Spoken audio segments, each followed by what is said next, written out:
Years ago, it was the eating habits of our people were a lot different, and it's hard today to try to think of how they're trying to get us to eat today. Even in the lunchrooms in the school systems is really it's a different food. It's a processed food, and it's supposed to be a little bit healthier for you, but it's not at the same time. There's a lot of sodium in their foods today. And I'm not saying anything about the cook in our school, because that cook is my little sister, my little daughter, and I don't want it to. It's nothing about that, but she has rules that she has to follow. For feeding meals, and it's a lot different. They tell us that you see a lot of the meal sites or the things that are going on a lot of times today. They talk about eating meals with salads today. You should be eating a lot of salads. Well, our people here were probably earthly eaters already. We had the beans, we had squash, we had sunflowers. We grew those and actually traded for meat for those, for buffalo meat back in the day, or deer meat. Our friends from Lakota people or the Dakotas from Montana or Spirit Lake would come over and trade maybe some meat that they needed, some beans or corn. So, it was a trading process here. It was a big trade here. It was like the biggest Walmart ever. We had everything here. So people were coming here to get what they needed, and then they would move on. And then things like that. But, back in those days, I've heard stories, or I've heard or read that, our people's diet was only 10% meat, and everything was souped. They boiled everything. They boiled beans, they boiled corn, made soup out of it. And what happens when you get a cold? You want to eat soup, So soup has been in probably every nationality besides our people, that soup, So they made soups, they made their breads, and put a little meat in there for flavoring. They didn't have to put so much meat in there, but, they filled up on the carbs. The corn, the beans had a lot of carbs, and that's what held over you. Sticks to your ribs, they say, like spaghetti or macaronis. But, those, and then you ate not big portions. People knew how to eat back then. People were real active. I sit in my classroom. I could sit all day if I wanted to, but I'm not supposed to. You have to move around and walk around and get around.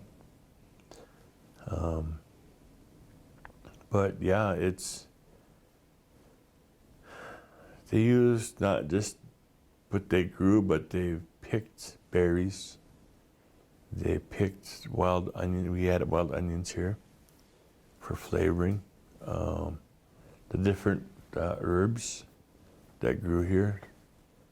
There's a story a long time ago that along the river bottom they had grapes, little bitty grapes. They looked like probably the size of those red buffalo berries, about that size. But they grew on vines just like grapes. They had like little bunches, just so big. And my uncle, he's gone now, and I have a couple other uncles that were a little bit younger than him that talked about them grapes and how sweet they were, and that they wished for them. And they're in their 70s and 80s now, so that it's gone. But I don't know if it's either further upstream or further downstream. Maybe there might be grapes.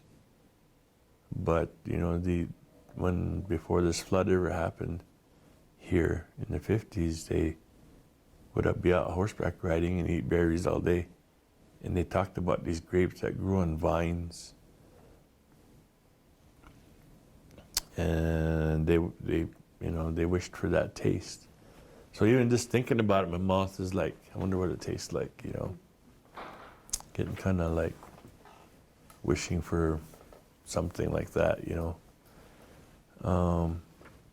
Turnips are real big here, an earthly food. Hearty, it filled you up. They had their own sweets. They made their own sweets with the berries. Pemmican, corn balls.